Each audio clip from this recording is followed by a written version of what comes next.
이제 하나님께서 주시는 말씀을 받겠습니다. 유다서 1장.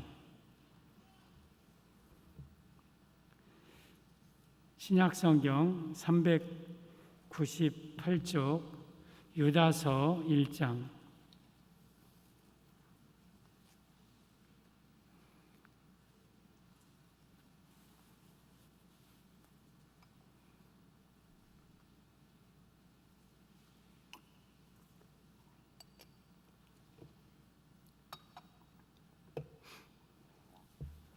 유다서 1장 17절에서 21절 한 목소리로 말씀을 받겠습니다. 시작.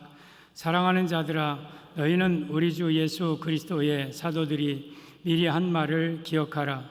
그들이 너희에게 말하기를 마지막 때에 자기의 경건하지 않은 정욕대로 행하며 조롱하는 자들이 있으리라 하였나니, 이 사람들은 분열을 일으키는 자며 육에 속한 자며 성령이 없는 자니라. 사랑하는 자들아, 너희는 너희의 지극히 거룩한 믿음 위에 자신을 세우며 성령으로 기도하며 하나님의 사랑 안에서 자신을 지키며 영생에 이르도록 우리 주 예수 그리스도의 긍휼을 기다리라. 아멘. 예수님의 은혜와 평강이 여러분에게 충만하기를 축복합니다. 예수님 붙들고 한 사람도 지옥 가지 않고 다 천국 가는 성도들 되기를 바랍니다. 오늘도 저는 예수님 전하겠습니다. 성부 하나님, 성자 예수님, 성령 하나님께 영광과 찬양을 세세무토록 돌릴지어다. 아멘. 우리 성삼위 하나님께만 영광을 돌립니다. 오늘 제목은 종말 성도의 신앙. 종말 성도의 신앙. 오늘 유다서는 짧은 한 장으로 되어진 성경입니다. 유다라는 사람은 예수님의 남동생이 4명 있는데 그 중에 4번째 동생이 유다입니다.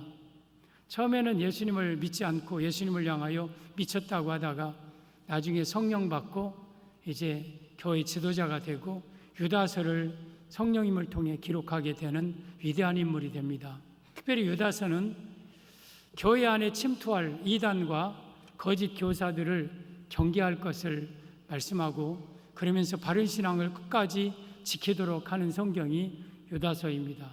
특별히 오늘 18절에 오면 그들이 너희에게 말하기를 마지막 때에, 이게 종말이거든요. 그러니까 오늘날이 종말의 때입니다. 그래서 오늘 제목은 종말 성도의 신앙인데, 과연 우리 성도들이 어떤 신앙을 가져야 될지 오늘 본문을 통해서 말씀을 받겠습니다. 매우 중요한 말씀이니까 여러분들이 정신 바짝 차리고 이 말씀을 받아 이 종말 성도의 신앙으로 무장하기를 예수님의 이름으로 축복합니다. 종말 성도의 신앙, 첫째, 정욕대로 행하며 조롱하는 자들이 있으리라 합니다. 정욕대로 행하며 조롱하는 자들이 있으리라.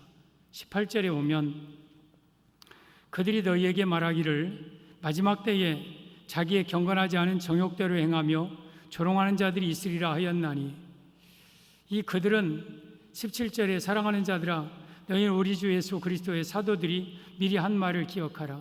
앞에 유다서 앞에 있는 그러한 성경들이 한 말, 정욕대로, 말세에는 정욕대로 행하며 자기의 조롱하는 자들이 일어날 것이다. 그러면 정욕대로 행하며 조롱하는 자들은 누구냐? 거짓 교사, 거짓 선자들, 이단, 이러한 것을 가리켜요. 이러한 것들이 일어날 것이다. 따라서 종말 성도의 신앙, 첫째는 거짓 종들을 분별하는 신앙을 가져야 함을 의미합니다. 사랑하는 성도 여러분, 우리가 종말 성도로서 거짓 종들, 거짓 선자들을 분별하는 신앙을 가져야 돼요. 이 사람들은 19절에 분열을 일으키는 자고 육에 속한 자고 성령이 없는 자입니다. 교회에서 지도자로 말씀을 가르치지만 성령이 없는 자, 육에 속한 자, 조롱하는 자, 이러한 자들이 일어날 것이다. 그래서 그들을 분별할 줄 알아야 된다. 우리가 신앙생활하면서 정말 중요한 것은 거짓 종들, 거짓 교사들, 거짓 선자를 분별해내는 능력이에요. 여러분들은 거짓 선자를 분별하는 신앙을 갖기를 바랍니다. 마태복음 5장 7장 15절에 오면 우리 예수님이 이렇게 말씀하십니다. 거짓 선자들을 삼가라. 양의 옷을 입고 너희에게 나오나 속에는 노략질하는 일이라. 이 너희에게 나온다는 건 교회 안에 양의 우리 가운데 들어온다는 거죠. 그러니까 거짓 선자들은 교회 밖에 있는 자들이 아니에요. 교회 안으로 들어오 있는 자. 그러면서 양의 옷을 입었지만 속에는 노략질하는 일이라. 겉으로는 그럴듯하고 겉으로는 인품이 대단하고 인자하고 또한 온유한 것 같고 겸손한 것 같지만 그 속에는 노략질하는 이리가 들어있다. 그들을 삼가라. 그러니까 교회 안에 들어오는 이 거짓 교사들, 거짓 선자들을 우리가 잘 분별해야 돼요. 왜냐하면 그들에게 잡히면 우리는 영혼이 파괴되고 지옥에 끌려가게 돼 있어요. 따라서 여러분의 영혼을 지키기 위해서 분명한 건 영적 분별의 영을 받아서 이 거짓 선자들을, 거짓 종들을 분별해내는 그러한 능력이 우리에게 있어야 되는 겁니다. 우리 예수님께서 마태복음 24장 23절 이하에 이렇게 말씀하십니다. 그때 정말 때입니다. 마지막 때에 사람이 너희에게 말하되 보라 그리스도가 여기 있다 혹은 저기 있다 해도 믿지 말라. 그리스도가 여기 있다 저기 있다 해도 믿지 말라는 거예요. 그러면서 거짓 그리스도들과 거짓 선자들이 일어나 종말에는 분명히 거짓 그리스도들, 거짓 선자들이 많이 일어난다. 큰 표적과 기사를 보여 할 수만 있으면 택하신 자들도 미혹할 것이다. 택함 받은 조차도 거짓 선자들을 미혹을 받을 것이다. 따라서 우리가 교회 안에 들어오는 거짓 선자들을 분별할 수 있는 능력이 있어야 돼요. 또 25절에 보라 내가 너희에게 미리 말하였노라. 그러면 사람들이 너희에게 말하되 보라 그리스도가 광야에 있다 해도 나가지 말고 보라 골방에 있다 해도 믿지 말라. 재림 예수님이 광야에 왔다 해도 믿지 말고 골방에 있다 할지도 믿지 말고 거짓 선자들이 별 얘기해도 믿지 말아라. 미혹받지 말아라. 왜냐하면 27절에 번개가 동편에서 나서 서편까지 번쩍인같이 인자의 임함도 그러하리라. 재림 예수님은 광야에서 아니면 골방 한쪽에서 오는 게 아니라 번개가 동쪽에서 서편까지 번쩍하면 모든 사람들이 다 볼 수 있도록 하늘을 열고 영광 가운데 예수님이 재림할 것입니다. 따라서 거짓 그리스도들, 거짓 선자들에게 미혹받지 말아야 된다는 거예요. 사랑하는 성도 여러분, 우리 종말 성도의 신앙은 거짓 교사들, 거짓 그리스도, 거짓 선자들에게 미혹받지 말아야 돼요.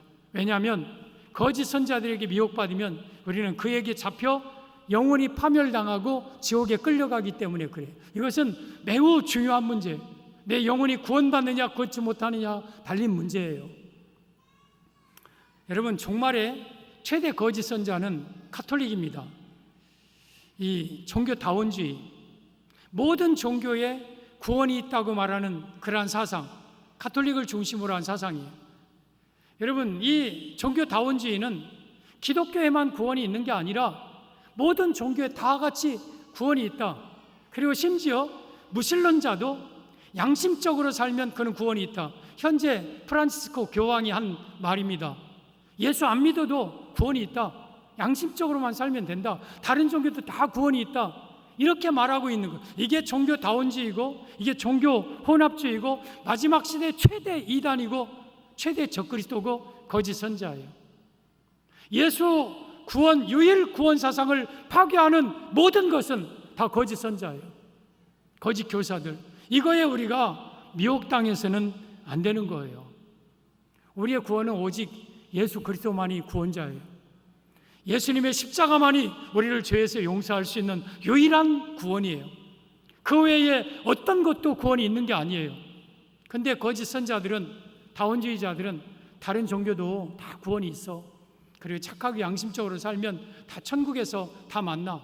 산 길이 등산로가 여러지만 정상에서 만나듯이 다 어디서든지 다 천국에서 다 만날 거야. 그러면서 다른 종교에 구원이 있다고 말하는 자들, 이게 바로 거짓 선자들이에요. 이러한 자들이 교회 안에 들어온다는 거예요. 그래서 성도들을 미혹한다는 거예요. 이걸 분별해내야 돼요.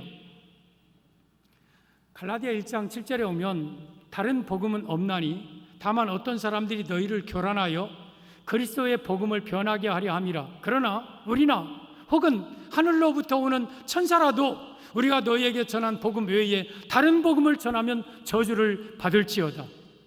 우리가 받은 복음, 오직 예수님은 하나님의 아들이시며, 그리고 그 예수님이 나를 위하여 십자가에 못 박혀 죽으시고, 내가 그 십자가를, 예수님을 믿으면 내 죄가 용서되고 내가 이 세상 떠나면 천국 간다는 이 복음 외에 다른 복음, 다른 구원이 있다는, 다른 종교도 구원이 있다는 이런 다원주의, 이런 거짓 선자들은 하늘로부터 오는 천사가 그 복음을 전해도 그는 저주를 받을지어다. 여러분, 다른 복음은 없는 거예요. 여러분이 어려서부터 들은 복음, 지금까지 받은 복음, 오직 예수 그리스도 유일한 구원신앙, 이 복음 외에 다른 복음은 없는 거. 근데 종말에는 거짓 선자들이 교회 안에 교묘하게 양의 탈을 쓰고 들어온다는 거예요. 그래서 거짓 복음을 전하여서 사람들을 미혹한다는 거예요. 이걸 경계해야 되고 우리가 이것을 분별해 내야 된다는 거예요. 아무나 말씀을 전한다고 다 믿고 따라가지 말고 여러분들이 영적 분별력을 가져야 돼요. 저 말이 옳은 말인가 잘못된 말인가를 분별해내는 분별력이 있어야 돼요. 그래서 여러분, 지금은 이미 종말의 시대이기 때문에 많은 거짓 선자가 일어나 있어요. 요한일서 4장 1절에 사랑하는 자들아, 영을 다 믿지 말고 오직 영들이 하나님께 속하여 있나 분별하라. 많은 거짓 선자가 세상에 나왔습니다. 영들을 그냥 다 믿지 말라는 거예요. 그 영이 하나님께 속한 영인가를 분명하게 분별해내야 된다는 거예요. 따라서 마지막 시대에는 그 목사님이 큰 교회 목사님이냐 작은 교회 목사님이냐 이게 중요한 게 아니에요. 어쩌면 큰 교회 목사님일수록 거짓 선자가 더 많을 수 있어요. 큰 교회 목사님이라고 무조건 다 믿으면 안 돼요. 그리고 종말에는 그 목사님의 학벌도 중요한 게 아니에요. 그 목사님이 박사학위를, 신학박사, 철학박사를 받았는가, 아니면 성경학교 출신인가, 이것도 그렇게 중요한 게 아니에요. 또 그분의 어쩌면 인격도 그렇게 중요한 건 아니에요. 그분의 인격이 고매한가, 고상한가, 겸손한가, 아니면 좀 거친가, 이것도 물론 중요한 것 같지만 내 영혼의 관계가 된 게 아니에요. 그 인격도 중요한 게 아니에요. 무엇보다도 또 그 사람이 표적을 행하느냐 안 하느냐, 그것도 중요한 게 아니에요. 우리 목사님이 기적을 행하느냐 못하느냐, 이거에 따라서 판별하고 분별하는 게 아니에요. 정말 중요한 것은 그 목사님이 오직 예수님을 증거하고 있는가, 아니면 예수님 외에 다른 것을 증거하고 있는가, 이걸 보면서 분별해내야 돼요. 따라서 우리가 하나님의 말씀 우리 안에 충만하고 계시록이 우리 안에 충만하면 딱 들어봐도 저건 거짓 선자다, 아니다, 나중에는 이게 분별력이 생겨요. 분별력이. 따라서 여러분들은 정말 성도로서 분명한 것은 교회 안에 침투하는 거짓 선자들을 분별할 수 있는 분별력이 있어야 돼요. 분별 능력이 있어야 돼요. 그래야 내가 거짓 선자들에 미혹되지 않고 천국까지 갈 수 있는 거예요. 정말 성도의 신앙은 첫째, 거짓 선자들을 분별할 수 있는 그러한 신앙을 가져야 됩니다. 정말 성도의 신앙 둘째, 거룩한 믿음 위에 자신을 세워야 합니다. 거룩한 믿음 위에 자신을 세워라. 20절입니다. 사랑하는 자들아, 너희는 너희의 지극히 거룩한 믿음 위에 자신을 세우며, 그러니까 우리 자신이 거룩한 믿음 위에 세워라. 그러면 거룩한 믿음은 뭐예요? 예수 그리스도 믿음이에요. 예수 그리스도에 대한 믿음. 그래서 이 말씀은 정말 성도의 신앙 둘째는 예수 그리스도 믿음 위에 굳게 서는 신앙을 가져야 함을 의미합니다. 사랑하는 성도 여러분, 정말 성도는 예수 그리스도의 믿음 위에 굳게 세워져야 돼요. 여러분의 신앙의 기초가 예수님이기를 바랍니다. 예수님이 여러분의 신앙의 기초가 되어야 돼요. 그래야 여러분들이 끝내 구원받고 흔들리지 않을 수 있는 거예요.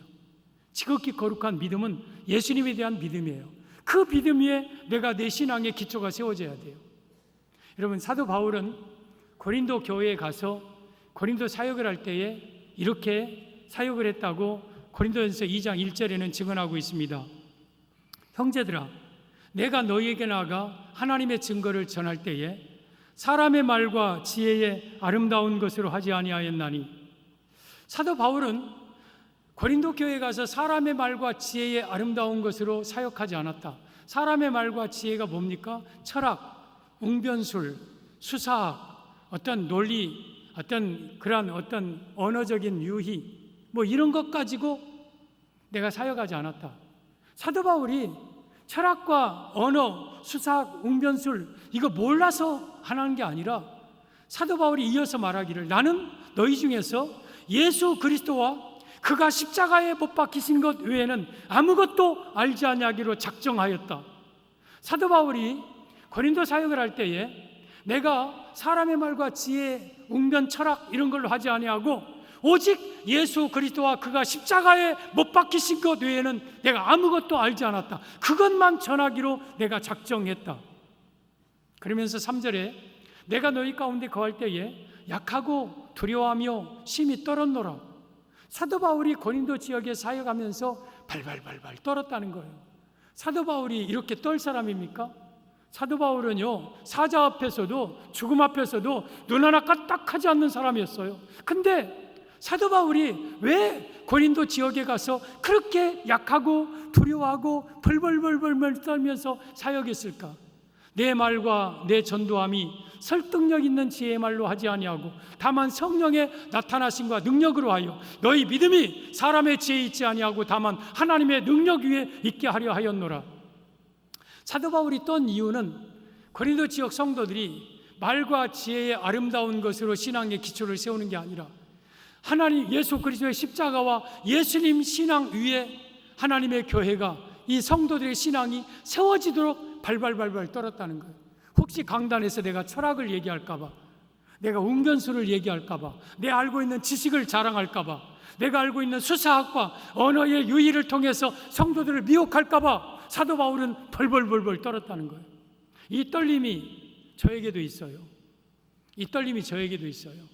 저도 이 강단에서 다른 지식을 전할까 봐, 저도 과거에 철학을 굉장히 심취했던 사람이에요. 철학하면 어떤 철학자는 어떤 사상, 고대, 근대, 천대 모든 철학자들을 다 섭렵한 사람이에요. 근데 제가 철학의 철자도 싫어해요. 철학의 철자도 싫어해요. 내가 이 강단에서 철학적인 지식 전할까 봐, 또 신학, 물론 신학이 신앙의 기본이 되고 뼈대가 되지만 내가 여기에서 신학적인 용어를 쓰면서 성도들로 하여금 오히려 모호하고 더 혼동되게 이 강단에서 요식한 채 할까 봐, 이미 그러한 것은 이미 저에게는 이미 사실은 지나간 일이에요. 저는 그런 유혹 받지 않아요. 내가 유식해 보이고 안 유식해 보이고 중요한 게 아니라 이 강단에서는 오직 예수 그리스도와 그의 십자가와 다시 오실 예수님만 증거되어야 된다는 걸 나는 너무나도 확실히 알고 있기 때문에, 왜? 우리 성도들의 신앙의 기초가 철학과 웅변과 지식의 기초가 세워지는 게 아니라 예수 그리스도 위에, 거룩한 믿음 위에 여러분의 신앙이 세워져야 마지막에 흔들리지 않을 수 있다는 걸 제가 너무나도 잘 알기 때문에 그래요. 여러분, 마태복음 7장 24절 산상수훈의 마지막이 결론이 나의 이 말을 듣고 행하는 자는 반석 위에 그 집을 지은 지혜로운 사람 같으리니 비가 내리고 창수가 나고 바람이 불어 그 집에 부딪히되 무너지지 아니하나니 이는 주초를 반석 위에 놓은 까닭이요.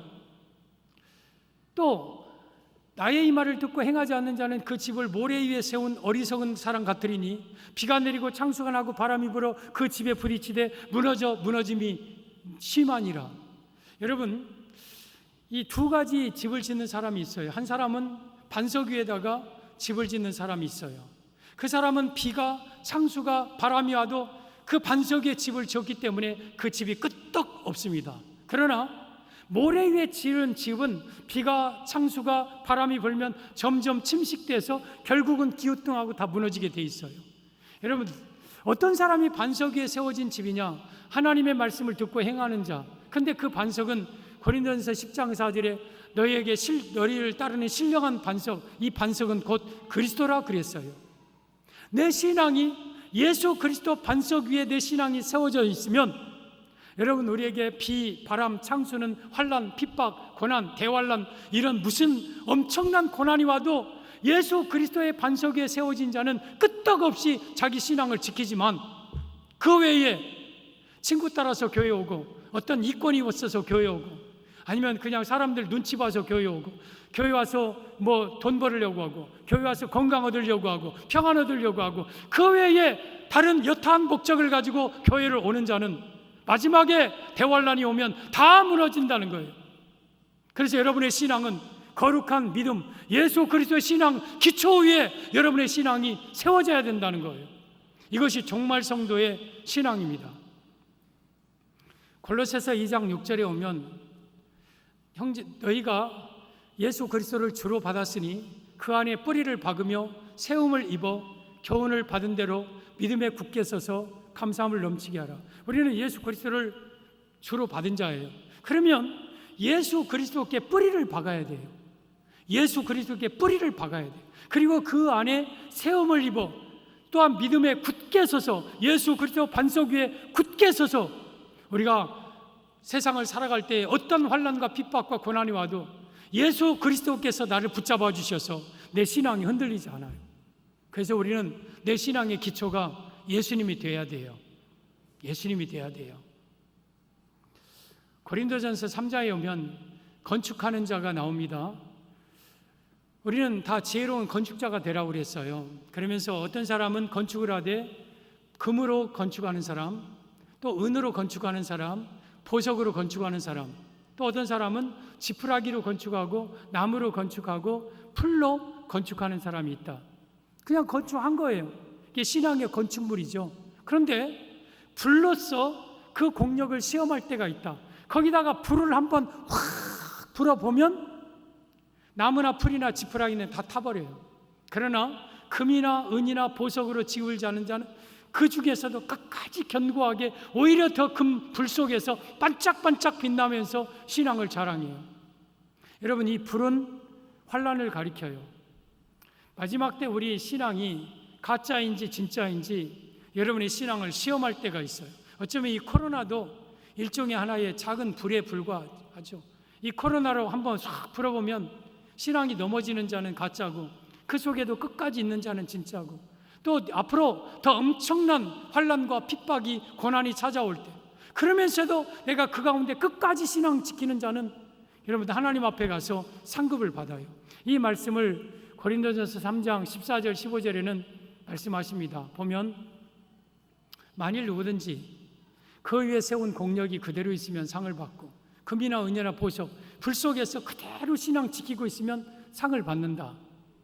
그런데 누구든지 그 공적이 불타면 해를 받으리니, 나무나 지푸라기나 풀이죠. 불을 타니까, 불 붙으니까 확 부북 타버려요. 신앙이 진짜인 줄 알았는데, 대단한 신앙인 줄 알았는데 한번 환난 와보니까 다 넘어져 버려요. 다 넘어져. 그러면 해를 받는다. 그러나 이해하지 못하는 말이 나와요. 자신은 구원을 받되 불 가운데서 구원을 받는 것 같으리라.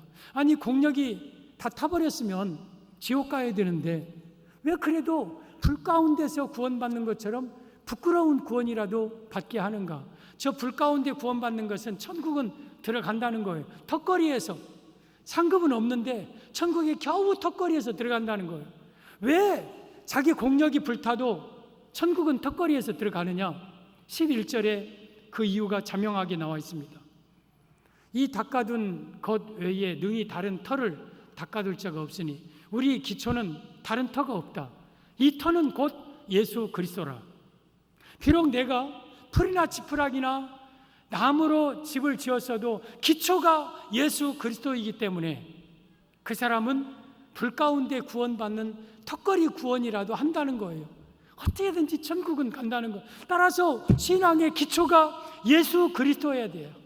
예수 그리스도. 그러면 우리는 예수 그리스도 안에서 온갖 환난을 다 이기고 주 앞에 설 수 있는 거예요. 이게 정말 성도의 신앙의 모습입니다. 21절에 오면 하나님의 사랑 안에서 자신을 지키며, 여러분 자신을 지키라고 그랬어요. 여러분 자신을 지키는 게 내 몸을 지키고 돈을 지키고 건강을 지키는 것도 있지만 내 영혼을, 거짓 선자들, 악한 더러운 귀신으로부터 내 영혼을, 자신을 지켜야 돼. 내 믿음을 지켜야 돼요. 마귀는 여러분의 믿음을 흔들고 믿음을 무너뜨리려고 하고 있어요.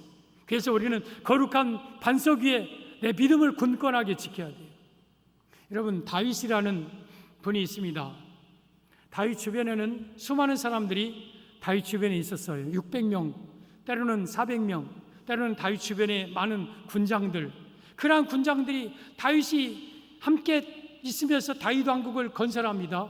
그런데 그때부터 하나하나 다윗을 떨어져 나가기 시작합니다. 먼저 암논이라는 아들이 떨어져 나갑니다. 성경을 아는 분들은 알 거예요. 그냥 또 압살롬이라는 셋째 아들이 다윗을 반역하여서 떨어져 나갑니다. 또 아도니아라는 아들이 다윗을 이어서 자기가 다윗 외에 구테타를 일으켜서 왕을 삼으려고 하다가 아도니아가 떨어져 나갑니다. 여기 함께 같이 부안회동했던, 여기 같이 따라갔던 아비아달 제사장도, 그렇게 신실하던 제사장도 아도니아를 쫓아가고, 또한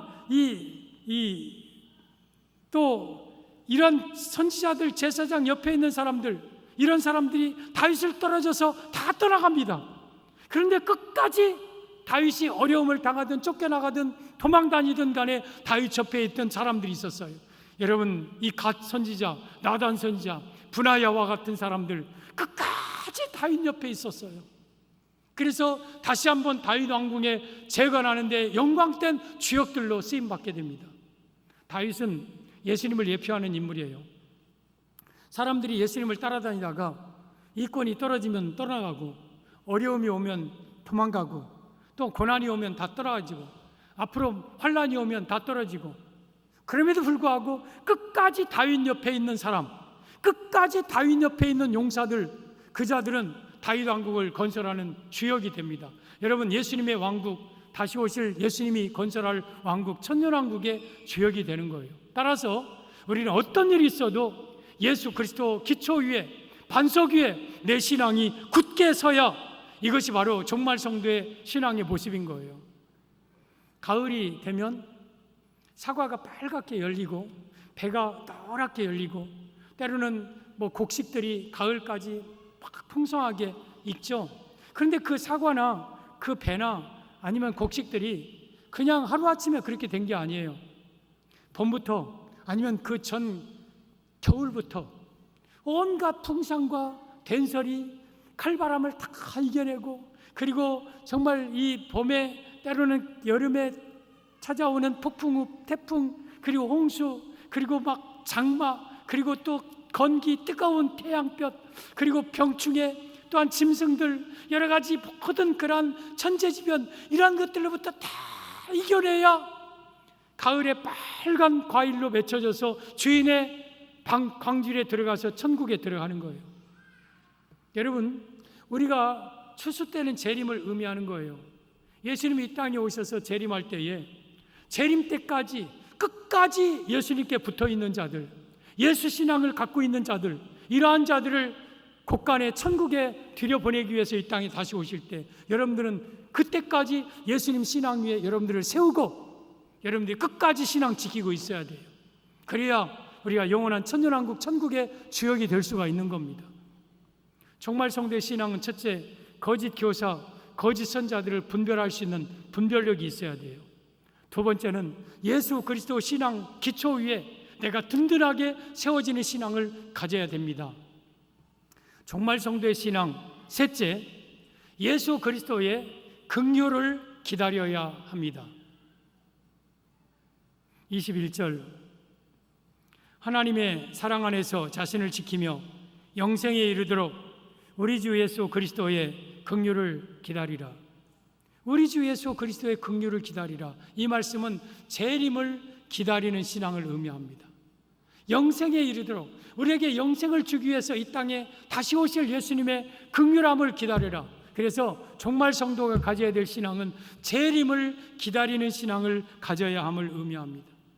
여러분, 교회 안에 들어오는 거짓 교사들이 막 미혹하고, 또한 온갖 핍박과 고난이 있고, 그럼에도 불구하고 예수 그리스도 기초 위에 내가 세워져서 든든하게 내 신앙을 지켜나가고 다시 오실 예수님을 간절히 기다리면 머지않아 예수님이 이 땅에 다시 오셔서 우리 성도들을, 그러한 성도들을 천국으로 우리를 인도하기 위해서 다시 오는 것, 그 재림 예수님을 기다려야 돼. 베드로전서 1장 13절에 오면, 그러므로 너희 마음의 허리를 동이고 근신하여 예수 그리스도께서 나타나실 때 재림 때죠. 너희에게 가져다 주실 은혜를 온전히 바랄지어다. 재림 때에 끝까지 신앙 지킨 자들에게 가져다 주실 은혜, 천국의 영광, 천국의 상급을 기다려라. 온전히 바라라. 그래서 우리 성도들은 마음의 허리를 동이고 근신하여 정신 바짝 차리고 다시 오실 예수님을 간절하게 기다려야 돼. 간절하게 기다려야 돼. 여러분, 우리 예수님의 재림을 기다리는 자를 위하여서 예수님은 이 땅에 다시 오십니다. 예수님이 하늘로 승천하시면서 두 가지 약속을 해주셨어요. 하나는 성령님을 보내주겠다는 약속이에요. 너희는 몇 날이 못 되어 성령을 받으리라. 내가 보혜사 성령을 너에게 보내주리라. 예루살렘을 떠나지 말고 아버지의 약속하신 것을 기다려라. 이게 다 성령님이에요. 성령. 그래서 그들은 예수님 재림 승천하신 후에 10일 후에 오순절날 그들에게 성령님이 임하셨어요. 첫 번째 약속은 이루어졌어요. 두 번째 약속이 다시 오신다는 재림 약속이에요. 사도행전 1장 9절 이하에 보면 이 말씀을 마치시고 그들이 보는 대로 올려져 가시니, 지금 예수님이 이 500의 제자 앞에 감람산에서 구름을 타고 승천하시는 장면이에요. 2000년 전의 이야기입니다. 이건 구름이 그를 가리어 보이지 않게 하더라. 구름이 예수님을 쫙 가려서 올라가십니다. 그러자 올라가실 때에 제자들이 자세히 하늘을 쳐다보고 있는데 흰옷 입은 두 사람이 천사들이죠. 그들 곁에 서서 이런 말을 합니다. 11절 이르되 갈릴리 사람들아 어찌하여 서서 하늘을 쳐다보느냐? 너희 가운데 하늘로 올려지신 이 예수님 가심을 본 그대로 오시리라 하시니라. 여러분, 예수님은 하늘로 올리오신 그대로 다시 이 땅에 오십니다. 구름을 타고 이 땅에 오십니다. 영광 중에 큰 능력으로 하늘을 가르고 이 땅에 다시 오십니다. 그래서 계시록 1장 7절에 볼지어다 그가 구름을 타고 오시리라. 그가 구름을 타고 오시리라. 예수님의 재림이 점점 다가오는 거예요. 다시 오실 예수님이 이제 우리 임박해 가까이 오신 거예요. 그래서 우리는 아직 이루어지지 아니한 재림 약속을 붙잡고 예수님의 재림을 기다리는 신앙을 가져야 이게 종말 성도의 신앙입니다. 요한복음 14장 1절에 너희는 마음에 근심하지 말라. 하나님을 믿으니 또 나를 믿으라. 내 아버지 집에 거할 곳이 있도다. 내가 너희를 위하여 처소를 예비하러 가노니 가서 너희를 위하여 처소를 예비하면 내가 다시 와서 너희를 나 있는 곳에 데리고 가겠다. 이것이 예수님의 두 번째 약속이에요. 다시 와서 우리를 천국으로 인도하겠다고 약속하셨어요. 그런데 그 예수님은 2000년이 지나도록 아직 오지 않으셨어요. 그러나 오실 때가 심히 임박했어요. 가까이 오셔요. 가까이. 모든 징조를 통해서 예수님의 재림이 다가왔다는 것을 우리가 알 수 있어요. 예수님이 재림 때 이런 징조가 일어날 것이라고 약속했는데 그 징조들이 우리 주변에 지금 다 일어나고 있어요. 그걸 보면 예수님의 재림이 임박했다는 거예요. 여러분, 마태복음 16장 2절에 너희가 저녁에 하늘이 붉으면 내일은 날이 좋겠다 그러고 아침에 하늘이 붉고 흐리면 오늘은 날이 굳겠다 하나니 너희가 날씨는 분별할 줄 알면서 시대의 표적은 분별할 수 없느냐?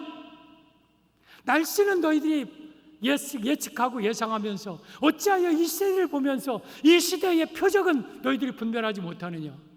우리는 그래서 시대의 표적을 볼 줄 알아야 돼요. 시대의 징조를 볼 줄 알아야 돼요. 요즘 전 세계에 각종 재난이 심상치 않게 일어나죠. 막 어디는 큰 홍수로 그리고 폭염이 전 세계를 뒤엎고 있고 지구 온난화, 어디는 우박, 어디는 태풍, 허리케인, 아니면 토네이도, 그리고 여러 가지 지구 이게 이상한 기운들이 지금 일어나죠. 그리고 무엇보다도 코로나19 이것이 그칠 줄 알았던 전염병이 전 세계 창궐해서 점점 더 득세하고, 여러분 이 코로나는 예전의 전염병과 달라요. 예전의 전염병은 지역적이고 잠깐 끝났고 약이 있었어요. 근데 이 코로나는 약이 없어요. 광범위하게 전 세계적으로 일어나요.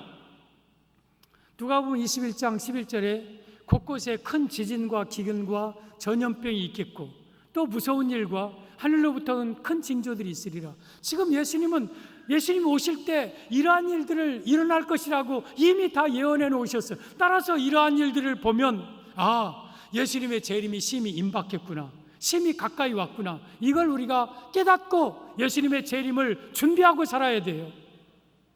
제4차 산업혁명 시대의 특징은 지식과 속도예요. 계시록 다니엘 12장 4절에 많은 사람이 빨리 왕래하며 속도, 지식이 더하리라. 지식. 여러분, 예전에 비해서 지금은 훨씬 더 모든 것이 급변하는 시대가 됐어요. 급변하는 시대. 여러분, 우리가 앞으로 교회 신앙생활할 때 핍박을 당하고 교회가 언제 폐쇄될지 모르고 교회 언제 십자가가 무너질지 모르는 시대가 오늘날의 시대예요.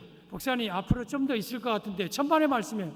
지금은요, 코로나를 통해서 정부가 하루아침에 교회 문 닫으라면 문 닫아야 될 시대이고, 하루아침에 이런 일들을 바꾸면 바꾸고 급변하게 되는 거예요. 급변하게. 따라서 여러분, 이러한 모든 일들, 신앙인들이 잡혀가고 감옥에 들어가고 죽임당하고 교회가 폐쇄되고 이러한 일들이 머지않아 다가와요. 머지않아. 이게 먼 훗날이 아니라 어쩌면 가장 가까운 때에 이러한 일들이 일어날 수도 있어요. 이러한 모든 일들은 예수님의 재림 전에 일어날 일들이에요. 너희가 내 이름을 위하여 모든 사람에게 미움을 받을 것이고, 사람들이 너희를 감옥에다 가둘 것이고, 사람들이 너희를 고발할 것이고, 그리고 너희를 죽일 것이고, 이러한 일들이 일어나야 재림이 오거든요. 이러한 일들이 머지않아 곧 임박해서 온다는 거예요. 따라서 재림을 우리는 기다리고 살아야 돼요. 어쩌면 지금까지도 여러분들이 재림을 기다리지 않는 경우도 있어요. 재림 예수님 하지만 재림은 좀 나에게 먼 얘기 같고, 어쩌면 현재는 내가 더 살고 싶고 그러지만 앞으로 여러분들이 이제 핍박이 더 가중되고 환란이 찾아오고 오른손과 이마에 짐승표 666을 받지 아니하면 여러분들이 매매를 못하고 이제 쫓겨다니고 토굴에 들어가고 하면, 그때는 정말 간절하게 재림이 기다려질 거예요. 하루하루가 살기 너무 힘들어. 하루하루가 너무 살기 고통스러워. 주님, 어서 오시옵소서, 어서 오시옵소서 하고 재림을 간절하게 기다리게 될 거예요. 그럴 날이 머지않아 온다는 거예요. 그래서 지금도 우리는 영생을 얻기 위하여 우리에게 주실 그리스도 예수 긍휼하심을 기다려라. 재림을 간절히 기다려라. 이것이 바로 종말 성도의 신앙 모습입니다. 여러분, 모든 성경의 마지막 계시록의 마지막 22장의 마지막 20절, 이것들을 증언하신 이가 이르시되 내가 진실로 속히 오리라 하시거늘 아멘. 주 예수여 오시옵소서. 주 예수의 은혜가 모든 자들에게 있을지어다. 아멘 하고 끝납니다. 아멘. 주 예수여 오시옵소서. 진실로 내가 속히 오리라. 아멘. 주 예수여 오시옵소서. 이것으로 성경이 끝납니다. 그래서 우리는 재림을 간절하게 기다리는 신앙을 가져야 돼요. 이것이 바로 종말 성도의 신앙이에요. 이 땅에서 마음 두고 펑퍼짐하게 이 땅이 좋느니 하면서 어떻게든지 잘 먹고 잘 싸고 누려보려고 몸부림치지 마시고, 이제는 하나하나 정리할 때가 된 거예요. 하나하나 떠날 준비하면서 정리하면서 살아야 돼요. 우리 주님 오실 때가 가까웠는데 내가 정말 재림할 때 온전히 들림받는 참 믿음으로 내가 무장하고 있다가 다시 오실 예수님 들림받아서 영원한 천국에 들어갈 준비하고 살아야 되는 것이 정말 지금의 모습입니다. 오늘 정말 성도의 신앙을 말씀드렸습니다. 첫째, 거짓 선지자들을 분별해내는 신앙 가져야 돼요. 아무 말이나 믿지 말고 아무 소리나 듣지 말고 따라다니지 말고 저 말씀 속에 예수 그리스도가 있는가, 예수 그리스도 중심적인 말을 하는가. 아무리 웃기고 울리고 대단한 지식적인 철학적인 설교에도 그 안에 예수님이 없는 윤리 도덕적인 설교로 계속 나간다면 의심해 봐야 돼요. 우리는 분별력을 가져야 돼요. 분별력. 그리고 두 번째는 거룩한 믿음 위에 자신을 세워야 돼요. 내 신앙의 기초가 예수님이 돼야 되고 어쨌든 간에 예수님 붙들고 살아야 돼요. 그리고 다시 오실 예수님을 간절하게 기다리는 재림 사모하는 신앙을 가지는 것이, 이것이 바로 종말 성도가 가져야 될 신앙입니다. 이러한 신앙 갖기를 예수님의 이름으로 축복합니다.